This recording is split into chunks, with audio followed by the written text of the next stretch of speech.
क्या भीष्म पितामह का धर्म सही है कि उन्होंने धर्म के विरोधी? देखो, वो गलत भी नहीं है और सही भी नहीं है, दोनों ही चीजें हैं। क्योंकि उनका ये धर्म था कि वो पाप होते हुए देख रहे थे, लेकिन कहते हैं कि बोले मैंने नमक खाया उनका। किसी ने भगवान से प्रश्न किया, प्रभु जिस समय द्रौपदी का चीरहरण हो रहा था आप कहाँ थे? बोले मैं तो वहीं था। तो भगवान ने एक बात कही कि मैं करता क्या, द्रौपदी ने मुझे पुकारा नहीं, उसको हाथ उठाने में देर हुई होगी, मुझको चीर बढ़ाने में देर नहीं, हमें उनके पास जाना ही पड़ेगा। भगवान कृष्ण के लिए दुर्योधन और युधिष्ठिर में कोई फर्क नहीं था, लेकिन वो लड़े किसकी तरफ से? जिधर धर्म था। महाराज जी, क्या श्री कृष्ण भगवान की 16,108 रानियां सच में थी? एक साथ वो सब द्वारिका में ही रहते थे, सबके अलग अलग कमरे बने थे, सब कमरों पे हर रानी का नाम लिखा हुआ था। जब भगवान का मन चाहता उनसे मिलने चले जाते। जिस सूरदास जी तो आंखों के अंधे थे, लेकिन रोज दर्शन करते थे भगवान का, कैसे हो जाते थे उनको? महाराज जी, ऐसा मानना जाता है कि पांडव कुंडा स्वर्ग में गए थे, क्या धरती से ही स्वर्ग का रास्ता है?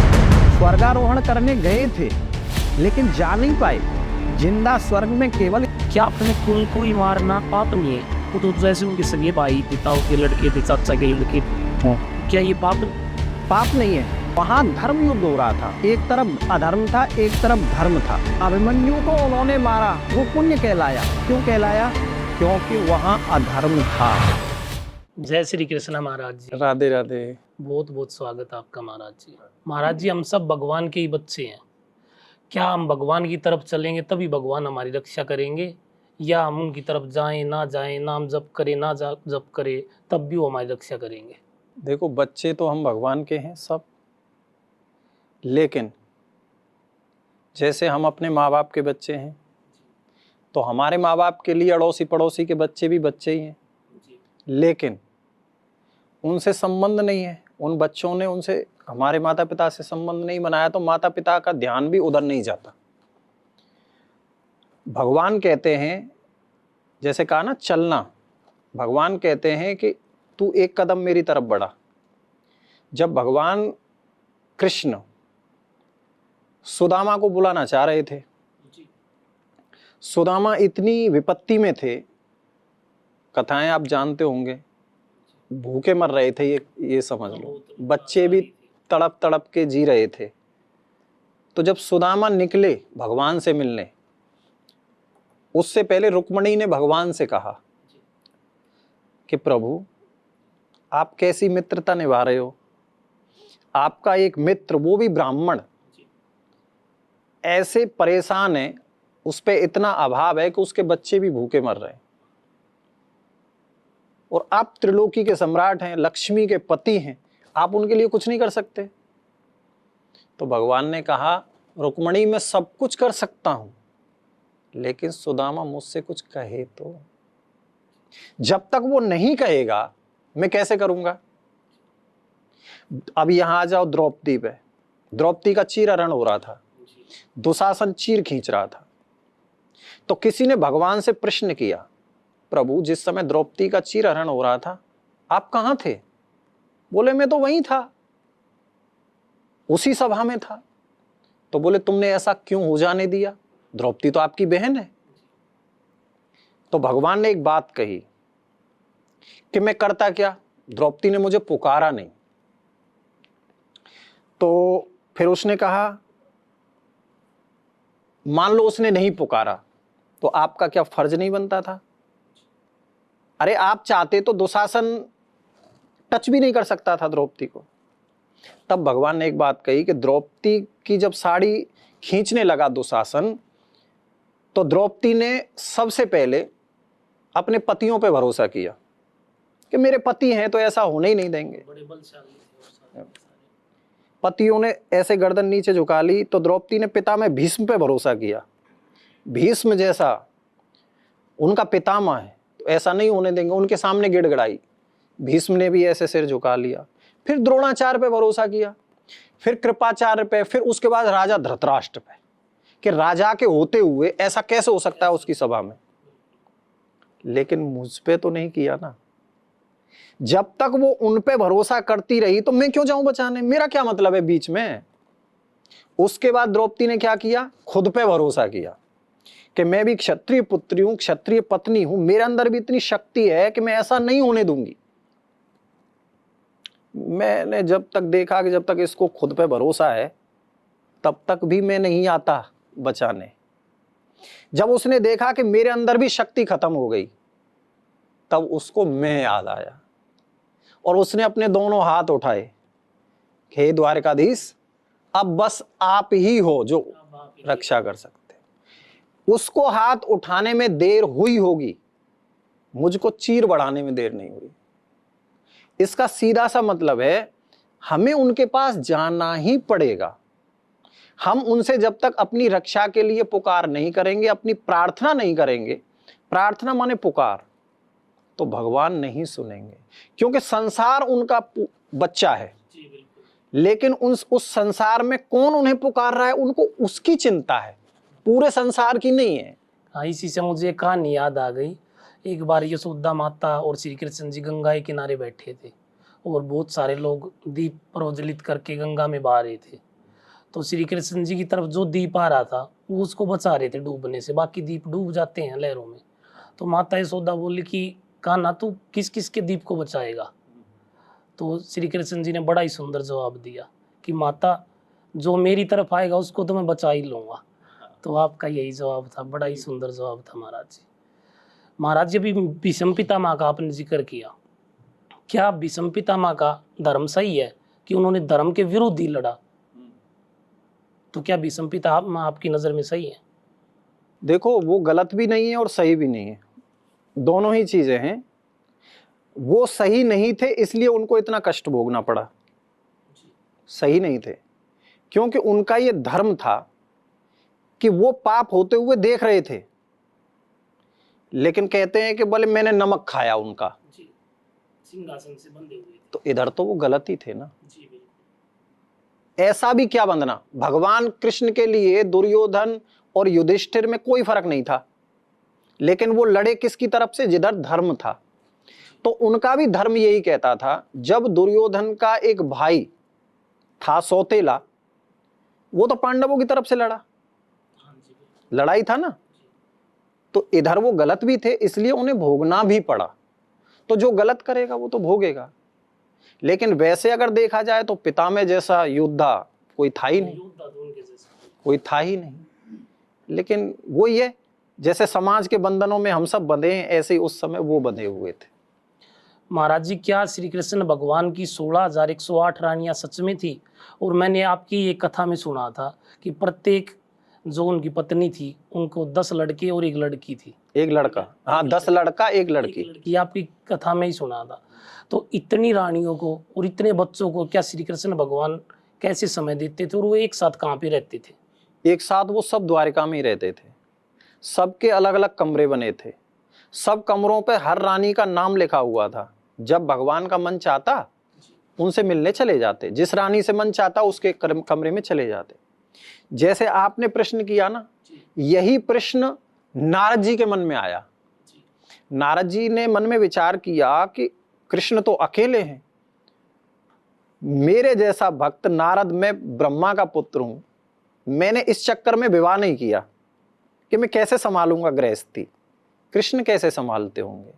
तो नारद जी परीक्षा लेने यानी देखने आए। तो वो एक एक करके हर रानी के रूम में जा रहे थे और जिस रूम में जा रहे थे वहीं कृष्ण पा रहे थे। कृष्ण थे वहां, कहीं पे खाना खा रहे हैं, कहीं पे विश्राम कर रहे हैं, कहीं दूध पी रहे हैं, कहीं गीता सुना रहे हैं, कहीं बच्चों को भागवत पढ़ा रहे हैं। हर जगह करीब 500 कमरों में नारद जी गए और हर कमरे में कृष्ण अलग अलग रूप में नजर आए।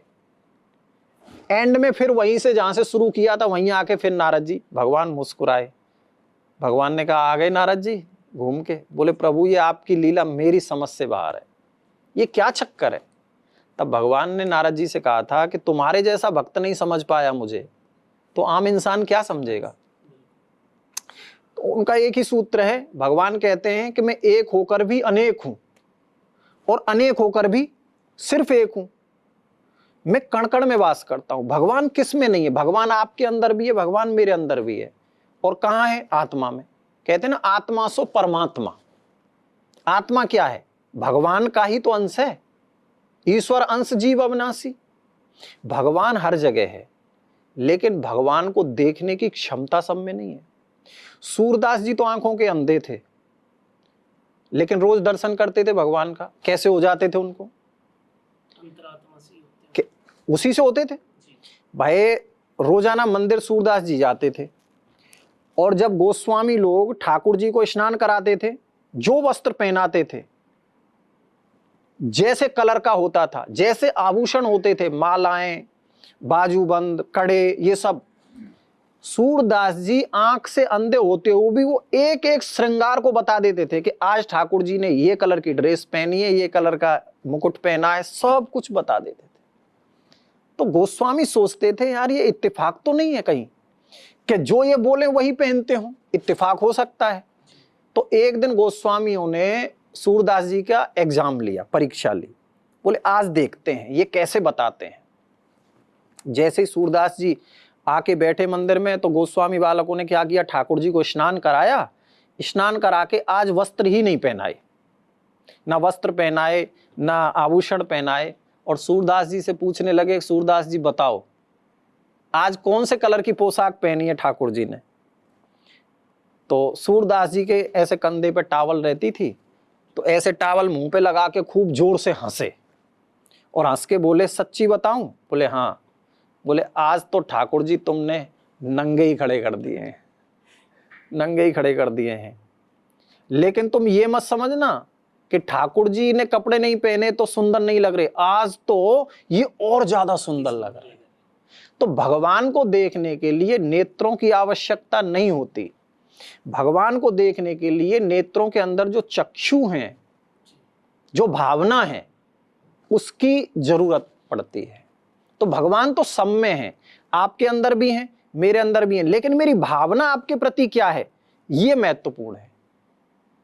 महाराज जी ऐसा मानना जाता है कि पांडव जिंदा स्वर्ग में गए थे, क्या धरती से ही स्वर्ग का रास्ता है? स्वर्गारोहण किया था पांडवों ने, बताते हैं। जो ये यहाँ कैलाश मानसरोवर से ऐसे ही ये इधर रास्ता नहीं था, जम्मू कश्मीर से बताते हैं ना रास्ता जाता है।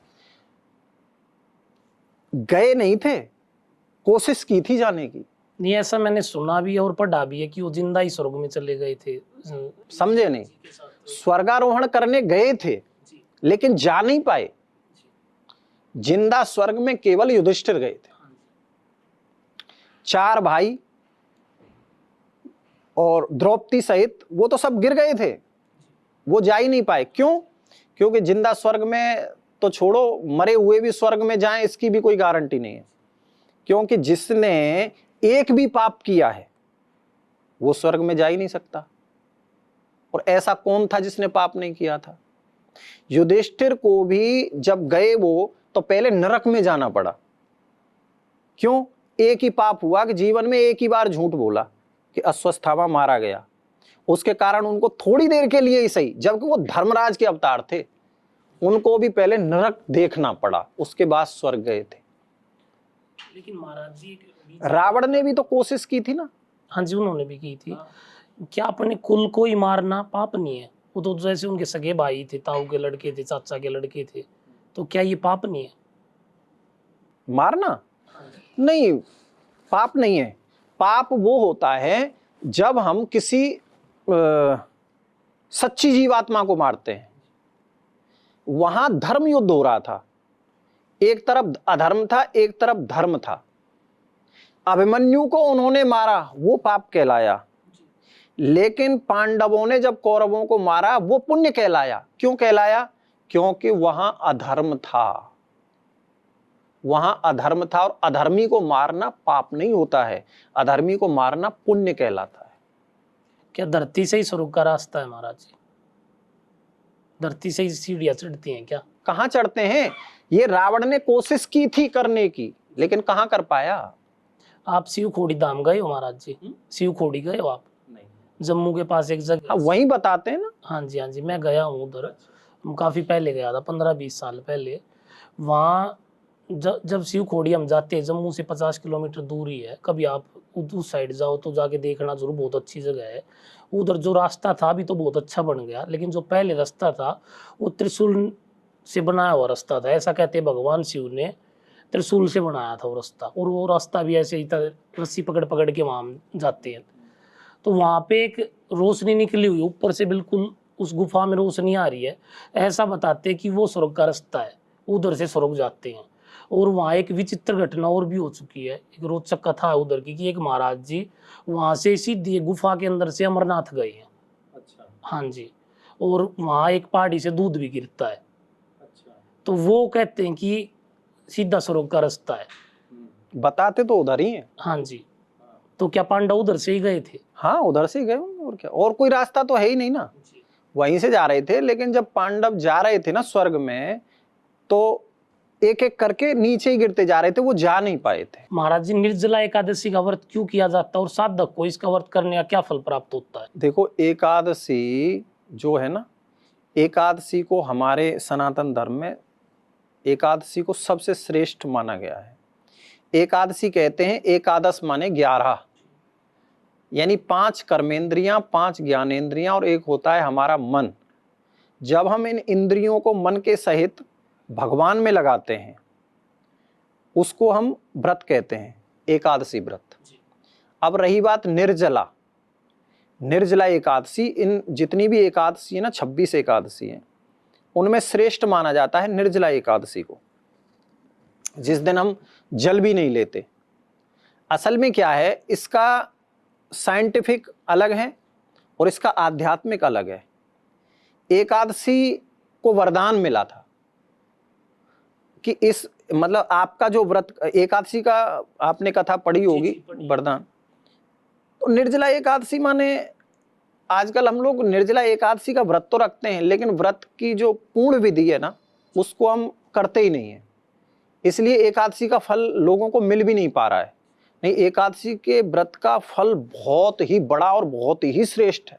क्या आप मेरी ऑडियंस को सही विधि बताओगे महाराज जी, जिससे वो सही विधि करके उसका पूर्ण फल प्राप्त कर सके? सही विधि ये होती है, किसी भी एकादशी का, निर्जला ही नहीं, सारी एकादशी एक जैसी है। एकादशी का व्रत करने का सबसे बड़ा नियम है, किसी भी एकादशी को आप कुछ खा नहीं सकते। एक दिन पहले ही अन्न छोड़ दिया जाता है, चावल छोड़ दिया जाता है, कुछ भी नहीं खा सकते। 10वीं वाला दिन जो होता है ना, एक दिन पहले केवल एक बार आहार ले सकते हैं किसी भी चीज का। चावल तो उस दिन भी नहीं ले सकते 10वीं वाले दिन। अगर आपने 10वीं को 2 बार आहार ले लिया ना, तो आपको व्रत, एकादशी व्रत करने का कोई लाभ है ही नहीं। 10वीं वाले दिन एक बार आहार, एकादशी वाले दिन बिल्कुल निराहार, यानी कोई भी आहार ले नहीं सकते। ठीक है, निर्जला पे तो जल भी नहीं ले सकते। तो एकादशी वाले दिन एक भी बार आहार नहीं लिया जाएगा। और अगली आती है तीसरा दिन, 3 दिन में एकादशी का व्रत होता है पूरा। जब द्वादशी आती है, तो द्वादशी का भी एक ही नियम है, उस दिन भी एक ही बार आहार लिया जाता है। चाहे आप सुबह ले लो, जिस समय व्रत तोड़ो, या आप शाम को ले लो। अगर आपने द्वादशी के दिन भी एक से 2 बार ले लिया, तो वो भी व्रत मान्य नहीं होगा। दूसरी बात, जिस दिन हम व्रत रहें, हम किसी की निंदा नहीं कर सकते, बुजुर्गों का अपमान नहीं कर सकते। किसी के प्रति अगर हमारे मन में अभिमान भी आ जाता है तो व्रत टूट जाता है। किसी के प्रति ईर्ष्या और द्वेष भी आ जाता है तो व्रत टूट जाता है। किसी के प्रति हमारे मुंह से अपशब्द भी बोलते हैं तो व्रत टूट जाता है। इसलिए सबसे बड़ा ही नियम यह है, चलो हम चुप भी रह सकते हैं, किसी से बात भी नहीं कर सकते, लेकिन 3 दिन तक, 10वीं वाले दिन, जितने भी सुन रहे हैं दर्शक, ये ध्यान से सुन लें। अपनी किताबों से, अपनी लिखी हुई किताबों से लोग बोल देते हैं कि ये खाओ, ये खाओ, ये खाओ, ये खाओ, लेकिन भागवत में इसकी पूरी विधि है। भागवत में पूरी विधि ये है कि 10वीं वाले दिन एक बार आप अन्न ले सकते हैं, एकादशी वाले दिन एक भी बार नहीं लेंगे, और फल भी नहीं लेते, केवल आप ले सकते हैं ना, तो थोड़ा बहुत दूध ले सकते हैं। और द्वादशी वाले दिन तो एक ही बार अन्न लेंगे, 2 बार नहीं ले सकते, तब जाके एकादशी का व्रत पूर्ण होता है। उसमें भी पहले ब्राह्मण को स्वल्पाहार कराओ, उसके बाद ही आप खा सकते हो। हम खुद व्रत नहीं तोड़ सकते, ये भी नियम है। पहले ब्राह्मण को खिलाओ, उसके बाद आप व्रत तोड़ो, और एक ही बार खाओ दिन में, तब पूर्ण होगा ये व्रत। महाराज जी, रामायण में सबसे गलत समझी हुई कहानी कौन सी है, जो सिर्फ मिथ्या और लोग उसको सच मान चुके हैं? कैकेयी। रामायण का सबसे पवित्र पात्र केकई है, लेकिन बहुत गलत समझा गया है। केकई ने वरदान मांगे, भगवान राम को वनवास मांगा, इसलिए उनको बहुत गलत समझा गया है। जबकि सच्चाई दूसरी है, केकई ने भगवान राम के कहने से ही वनवास मांगा था भगवान राम को। जब भगवान राम छोटे से थे तो केकई भगवान राम को दाल भात खिला रही थी, तो भगवान राम ने तोतली वाणी में ही बोला कि माँ तुम सबसे ज्यादा किसे प्रेम करती हो? बोले राम को। और सच्चाई ये भी यही थी कि भगवान राम जैसे 3 माताएं थी, केकई ने ही भगवान राम को पाला था, कौशल्या ने नहीं पाला था। सोते भी केकई के पास थे, कभी कौशल्या के पास सो जाते थे ना तो नींद में भी जग के वहां चले जाते थे, इतना प्यार केकई प्रेम था। क्योंकि भरत और शत्रुघ्न तो ननिहाल में ही रहे हमेशा, तो केकई के साथ राम ही रहे थे। तो जब केकई से कहा भगवान राम ने, माँ आप सबसे ज्यादा किसे प्रेम करती हो? बोले राम से। तो बोले आज मैं कुछ मांगू तो मुझे मिलेगा? बोले जान भी मांगेगा तो भी दे दूंगी, बोल क्या चाहिए तुझे? तो भगवान राम ने कहा, माँ एक वक्त ऐसा आएगा कि आपको मेरे लिए कुछ मांगना पड़ेगा पिताजी से। केकई ने कहा क्या मांगना पड़ेगा? बोले ना पहले वचन दे मुझे कि जो मैं मांगूंगा तू हां बोलेगी। तो केकई ने कहा मैं ऐसे कैसे वचन दे दूं, पहले मुझे बता। बोले ना, क्योंकि वो जो मैं आपसे मांगूंगा हो सकता है उस मांग के कारण संसार आपको दोषी समझे, कलंकनी समझे, गलत समझे।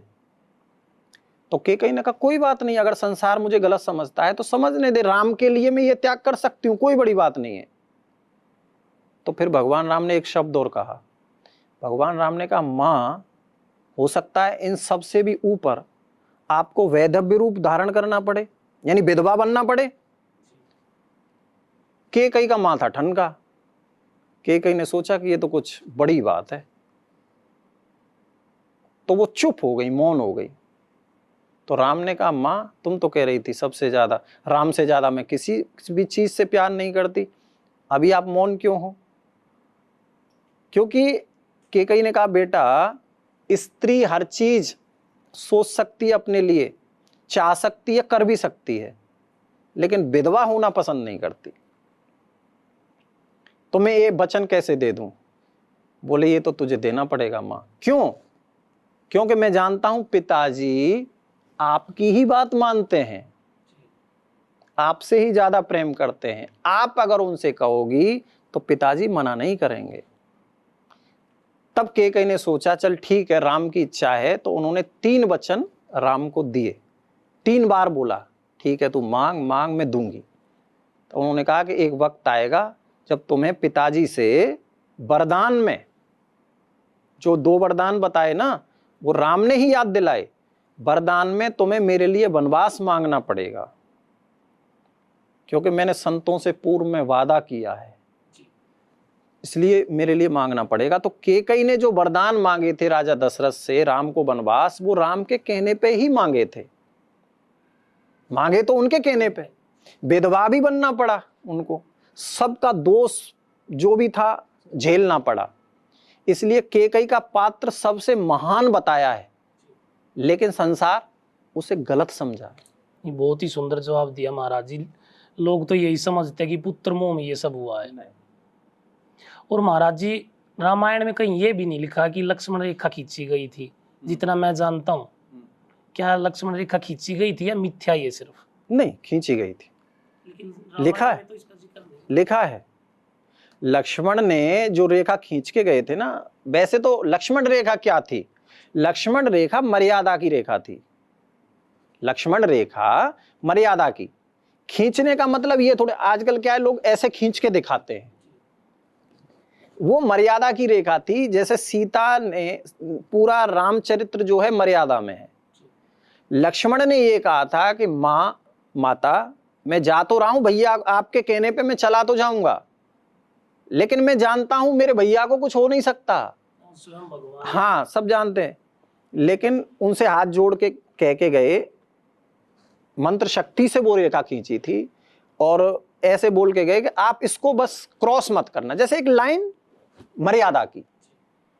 जब तक आप मर्यादा में रहोगी तो आपका कोई बाल बांका नहीं करेगा। सीता ने रावण के उसमें जाल में फंस के वो मर्यादा की रेखा लांगी और वो फंस गई। और महाराज जी जो साउथ की रामायण है उसमें तो ऐसा भी लिखा गया कि सीता माता रावण की पुत्री थी और ये जो झगड़ा था ये ससुर और दामाद का झगड़ा था। ससुर और दामाद, जैसे उनके ससुर हो गए ना, जब सीता उनकी लड़की होगी रावण की, तो राम तो उनकी। देखो लड़की ऐसे नहीं थी, लड़की ऐसे थी। हाँ, अन्य अन्य रामायणों में ना अलग अलग सब कुछ मिलता है। वो क्या था कि रावण एक बार बहुत संतों को मार करके उनका खून लेके आ गया था, ठीक है, और एक मटके में भर दिया था और वो ला के रख दिया था। वो खून उसको मंदोदरी ने पी लिया था। उस खून को, ब्लड को मंदोदरी पी गई थी प्यास में, पानी समझा उस, मतलब जो और रामायणों में जो लिखा है।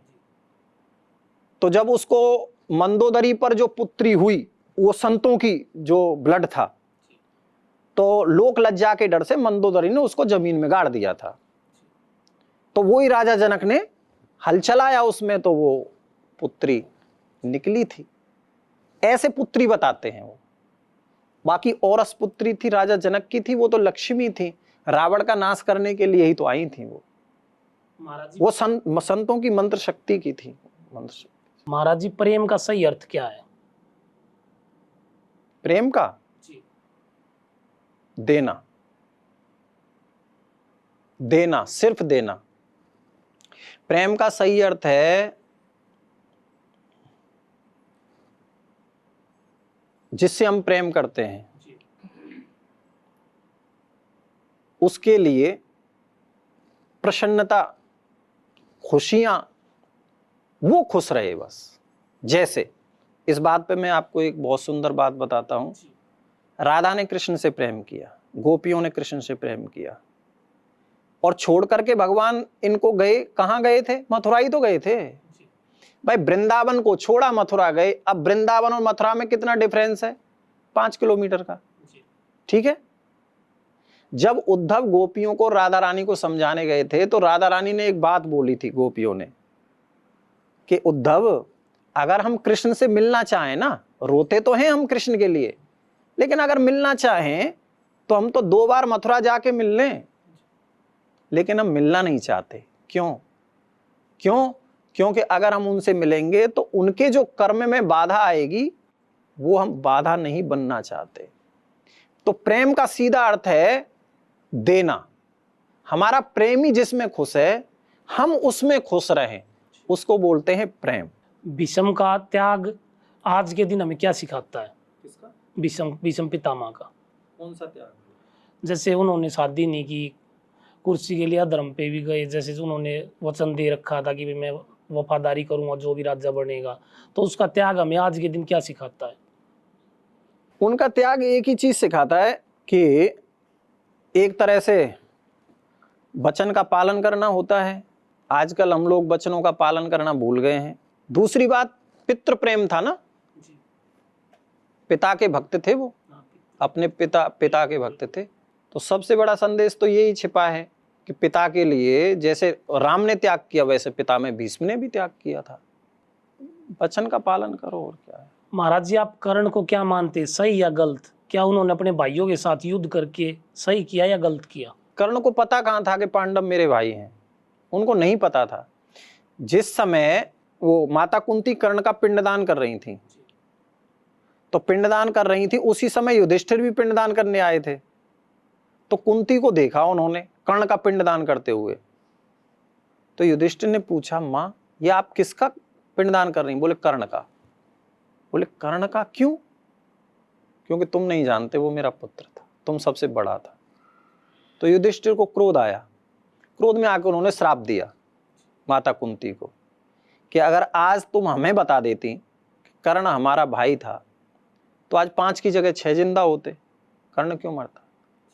तो कर्ण गलत नहीं है, कर्ण ने कुछ गलत नहीं किया था, कर्ण ने अपनी मित्रता निभाई दुर्योधन के साथ, ठीक है।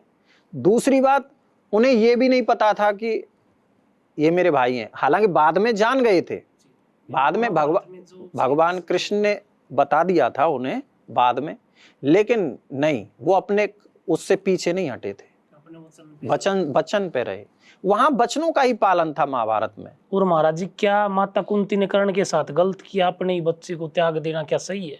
उस समय के हिसाब से सही था, गलत नहीं किया था। क्या करती कुआरे, अगर किसी कुआरी कन्या को, भाई माता कुंती ने कुछ गलत थोड़ी किया था, ये तो सूर्य ने दिया था उन्हें, ठीक है, अपनी इच्छा से, तो माता कुंती तो यहां गलत थी नहीं, लेकिन गलत थी तो ये था कि मर्यादा के हिसाब से उन्होंने कर्ण को त्यागा था, उसमें माता कुंती ने कुछ भी गलत नहीं किया। अपने ही बच्चे को त्यागना, बच्चे की तो क्या ही गलती थी, उसने तो पूरी जिंदगी उसकी ऐसी निकली। फिर अब एक बात बताओ, कोई कुआरी कन्या हो, कोई भी आज के समय में भी कोई कुआरी कन्या, अगर उसके साथ ये स्थिति हो तो वो क्या करेगी? यही करेगी ना जो माता कुंती ने किया। कोई उसका विवाह तो हुआ नहीं था, उसके पति से तो बच्चा था नहीं कि वो उसका त्याग कर दिया उसने, तो वो वहां तो गलत होता, या उसने कोई गलती नहीं थी। पांडवों का धैर्य और त्याग हमें क्या सिखाता है? क्या धैर्य था? जैसे उन्होंने 5, श्री कृष्ण जी ने बोला था कि 5 गांव मांगे 5 में ही रह लेंगे हम, जो बोला गया सब मानना ही उन्होंने। बड़ी लड़ाई करके फिर अपनी चीजें ली, तो धैर्य तो बड़ा था ही उनके अंदर, और त्याग भी बहुत है, कहने से वनवास। धैर्य तो देखो कि सिर्फ एक युधिष्ठिर के कारण था।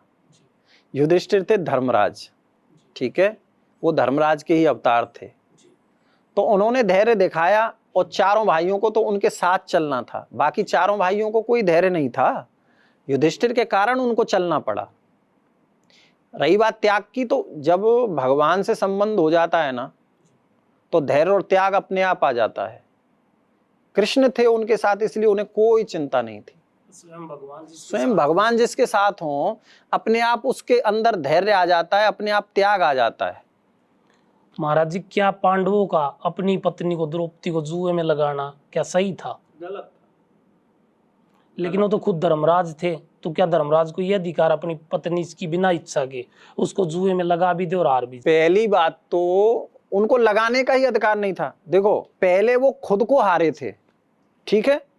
द्रौपदी ने यही तो प्रश्न किया था कि मुझे इन 5 से एक प्रश्न करना है, खासकर युधिष्ठिर से, युधिष्ठिर लगा रहे थे ना। क्या प्रश्न किया था कि तुम पहले हारे या मुझे बाद में पहले हारे?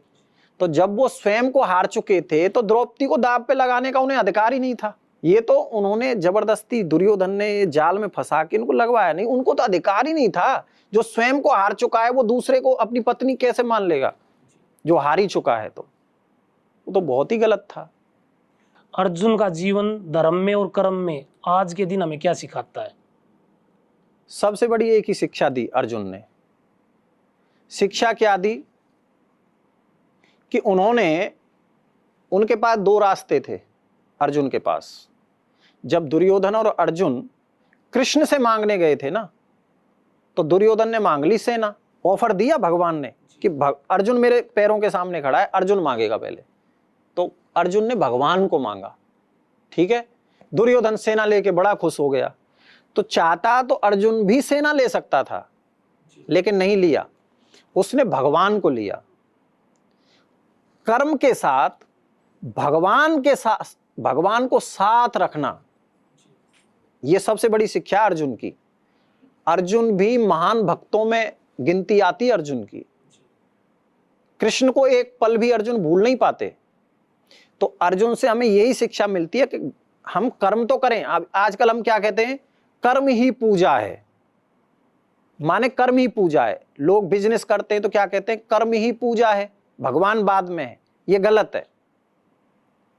कर्म सिर्फ धन कमाना नहीं होता, उस धन का सदुपयोग करना भी होता है।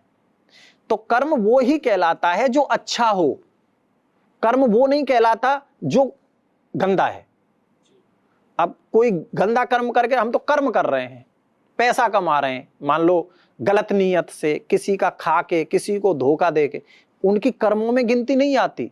कर्म उसको बोला जाता है जो अच्छा कर्म करता है। पैसा कमाना अच्छा है, लेकिन उसका सदुपयोग करना जरूरी होता है। वो भी किसके लिए? पहले भगवान से जुड़ो, भगवान को साथ रखो, उसके बाद कर्म करो, तो वो कर्म तुम्हारा शुभ कर्म बन जाता है।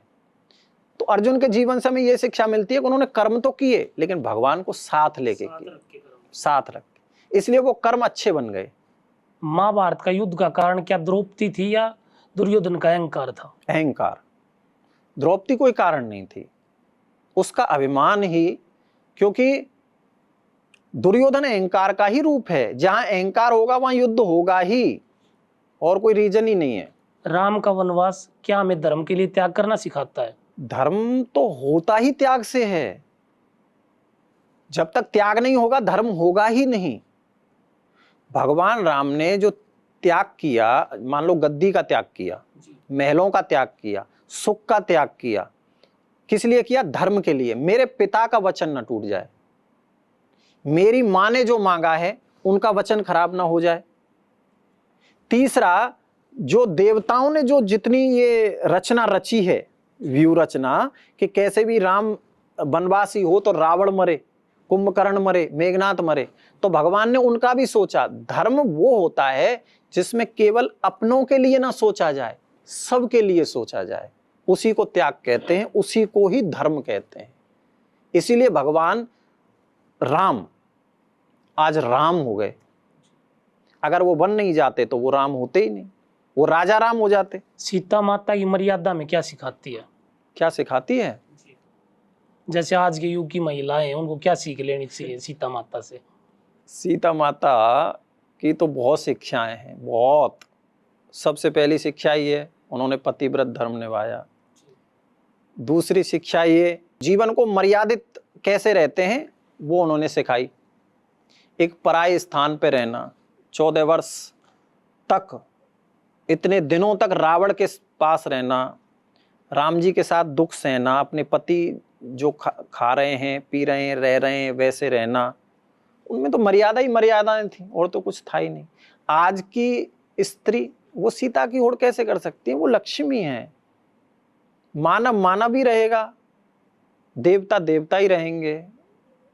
शिक्षा लें तो बहुत है, नहीं तो कुछ नहीं है। आजकल तो छोड़ ही दो।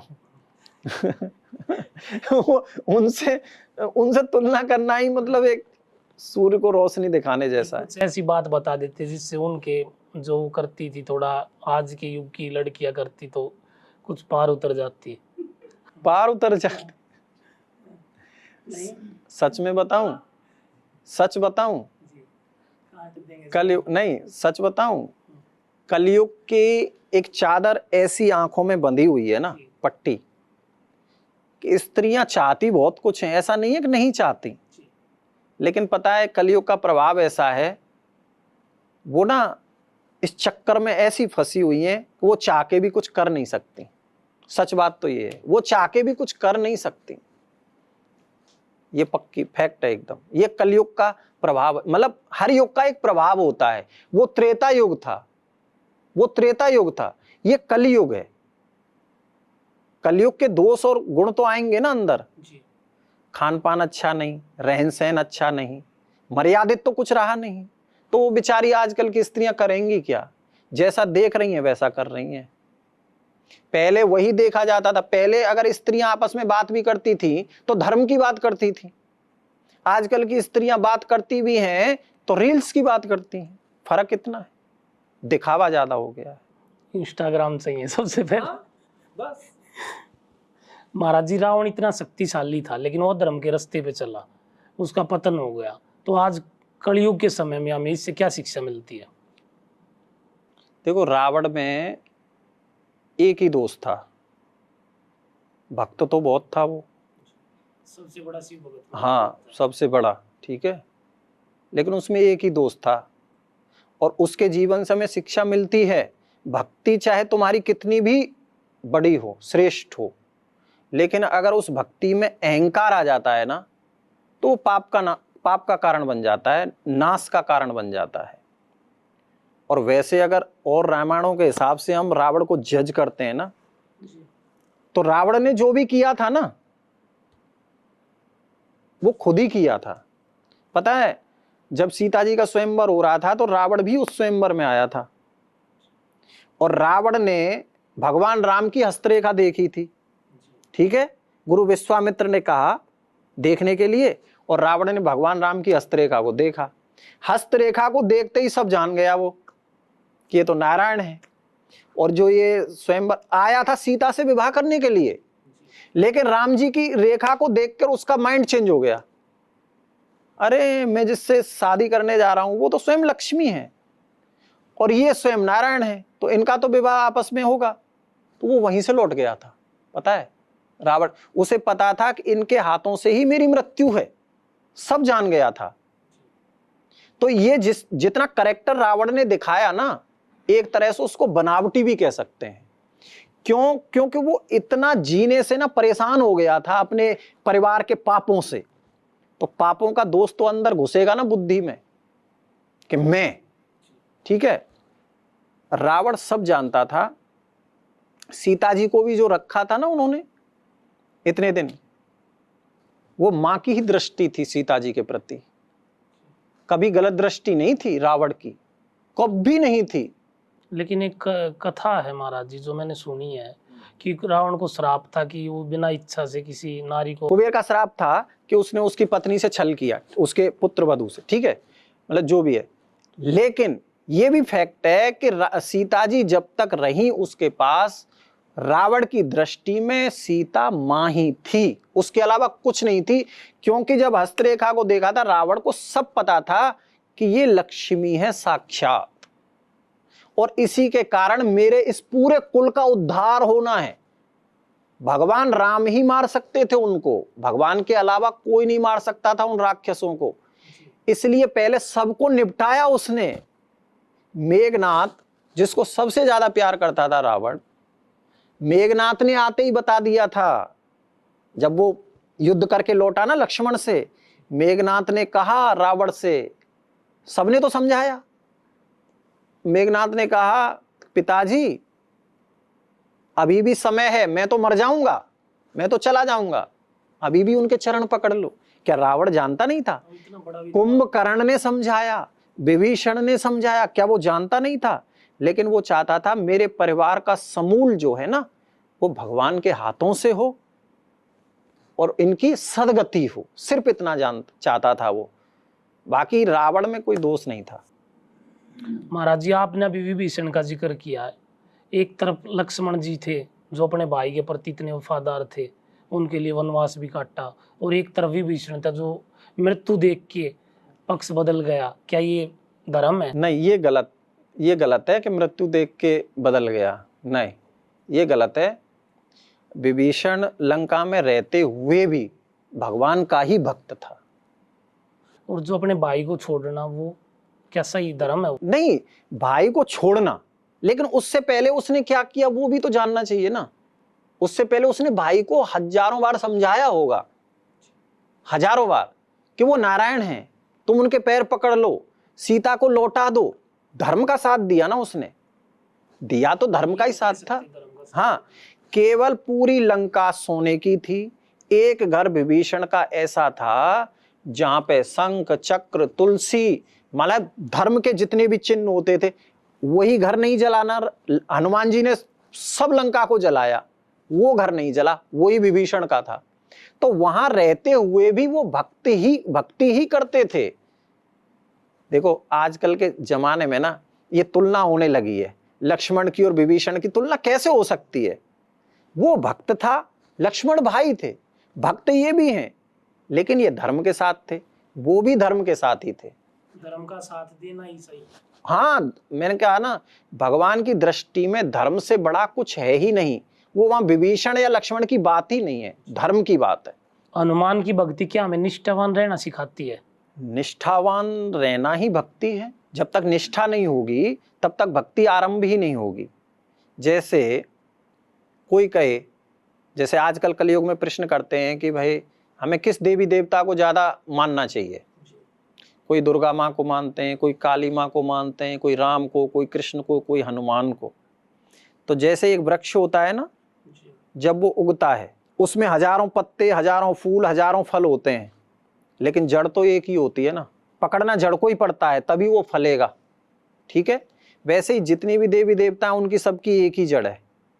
और जिसके प्रति हमारी निष्ठा बन जाए, ठीक है, निष्ठा एक में ही होती है। जिसके प्रति हमारी निष्ठा हो तो उसमें पूर्ण समर्पण होना चाहिए। निष्ठा का मतलब है पूर्ण समर्पण। हनुमान जी का मतलब था समर्पण, पूर्ण समर्पण थे, इसलिए निष्ठावान ही थे वो। हनुमान जी को शिव का अवतार माना जाता है, वो हमेशा राम का नाम जाप करते रहते हैं। क्या शंकर भगवान भी राम का नाम ही जाप करते ध्यान में? शंकर भगवान राम कथा के बड़े रसिक थे, मतलब हैं। बिना कथा के तो उनका जीवन ही नहीं है। राम के भक्त, रामेश्वरम की स्थापना हुई, ठीक है। तो रामेश्वर का अर्थ क्या है? राम जिसके ईश्वर हैं वो शंकर हैं, और शंकर जिसके ईश्वर हैं वो राम हैं। राम और शिव में वैसे कोई अंतर भी नहीं है, एक ही बात है। लेकिन राम शिव को मानते हैं, शिव राम को मानते हैं, है ना। अंतर कुछ नहीं है, वो उनके भक्त हैं। राम कथा के तो वो हैं ही, श्रोता हैं भगवान शंकर। उनके जीवन में राम महत्वपूर्ण है। भरत का बड़े भाई के प्रति प्रेम हमें क्या सीख देता है, जो उन्होंने इतना बड़ा राजपाट छोड़ दिया, उनकी खड़ाऊ से ही राज करवाया, जो भगवान श्री राम जी की खड़ाऊ थी। तो आज के समय में हमें क्या सीख मिलती है भरत के प्रेम से? भरत के प्रेम से, भरत बहुत त्यागी। सबसे पहली सीख है त्याग। अगर कोई और भाई होता तो वो तो राजगद्दी ही संभालता ना। देखो, ये कहते हैं कि माँ से बड़ा बच्चे के लिए कुछ नहीं होता, लेकिन उन्होंने माँ को भी त्याग दिया था। किसके लिए? भगवान के लिए, भगवान के लिए। यानी जब तक भगवान राम नहीं आए तब तक भरत ने माँ का त्याग किया। भगवान राम ने बोला तब जाके भरत माता से बोले, भगवान राम के कहने पर। सबसे पहला त्याग किया उन्होंने धर्म का, धर्म के लिए। वो जानते थे कि मेरे भाई के साथ अधर्म हुआ है, इसलिए पहला जो त्याग किया उन्होंने धर्म के लिए किया। दूसरा जो भ्रात प्रेम, यानी भाई के प्रति, भाई के प्रति जो प्रेम है ना उनका था। आज से आप 30 साल पहले इस दुनिया में जाओ, जब आपका जन्म हुआ होगा, थोड़े और बड़े हुए होंगे, उस समय भी भाइयों में बहुत प्रेम होता था, बहुत ज्यादा प्रेम होता था। लेकिन वो त्रेता युग था। द्वापर युग में भाइयों का प्रेम कम हुआ, थोड़ा ईर्ष्या ज्यादा आ गई। और अब चल रहा है कलयुग, खत्म ही हो गया। अब बिल्कुल खत्म ही हो गया, खत्म ही हो गया। इसका अगर अंदर जाते हैं अध्यात्म में तो कुछ नहीं है। युग का बड़ा प्रभाव होता है, युग का बहुत बड़ा प्रभाव होता है। अभी तो कलयुग ने चरण रखा है, थोड़ा सा गया है। 4,32,000 वर्ष का है कलयुग, और अभी 5,000-5,500 वर्ष हुए हैं। अभी इसको और आगे जाने दो, अभी इसको और आगे जाने दो। अभी भी जो थोड़े बहुत रिश्ते बच रहे हैं ना, कैसे बच रहे हैं? इसके बिना मेरी पूर्ति नहीं हो रही, और इसकी मेरे बिना पूर्ति, सिर्फ इतने चल रहे हैं। कुछ दिन बाद देखना, जो सभ्यता हम पश्चिमी देशों की कहते थे ना, पश्चिमी देशों में ऐसा हो रहा है, हमारा भारत की संस्कृति बड़ी अच्छी है, कुछ दिन बाद वही संस्कृति यहाँ आने वाली है। टोटल आ भी गई है। अभी तो शांति रक्षा कर रहे हैं आप जैसे। बस जितनी अभी तो कथाएं और सत्संग चल रहा है ना, उससे थोड़ा अभी भी बचा हुआ है। वानर सेना का धर्म में सहयोग करना आज के दिन हमें क्या शिक्षा देता है? वानर सेना का, देखो, वानर सेना भगवान राम का साथ दिया, यहां तक कि उन्होंने इतना भी साथ दिया। आज राजा तो सुग्रीव थे, सुग्रीव की मित्रता थी, तो वो हालांकि राजा के साथ ही सेना जाएगी, और कहीं तो जा नहीं सकती, लेकिन सुग्रीव भी जान चुके थे भगवान के साथ अगर हम साथ हैं तो धर्म के साथ हैं। आज भगवान भी अगर लड़ते हैं ना, किसी से युद्ध भी करते हैं, तो वो इसलिए करते हैं कि धर्म बचा रहे और अधर्म का नाश हो जाए। तो वानर सेना ने भगवान का साथ दिया, अपने राजा का साथ दिया। उससे हमें यही शिक्षा मिलती है कि अगर आज हमारे देश में कोई भी धर्म का काम हो, कोई मंदिर बनवाए, कोई आश्रम बनवाए संतों के लिए, कोई सत्संग, कोई भी कुछ भी दान, जहां भी धर्म का काम हो, तो हमारा भी फर्ज वानर सेना की तरह ही होना चाहिए। आजकल हम लोग नेगेटिव पहले देखते हैं, पॉजिटिव बाद में देखते हैं, अपना स्वार्थ पहले देखते हैं। इसलिए मैं आपसे सिर्फ मतलब सबसे यही कहूंगा कि कोई भी धर्म का कार्य हो, आप उसमें नेगेटिव ना देखें, पॉजिटिव देखें, क्योंकि आप जैसा देखोगे आपको वैसा मिलेगा।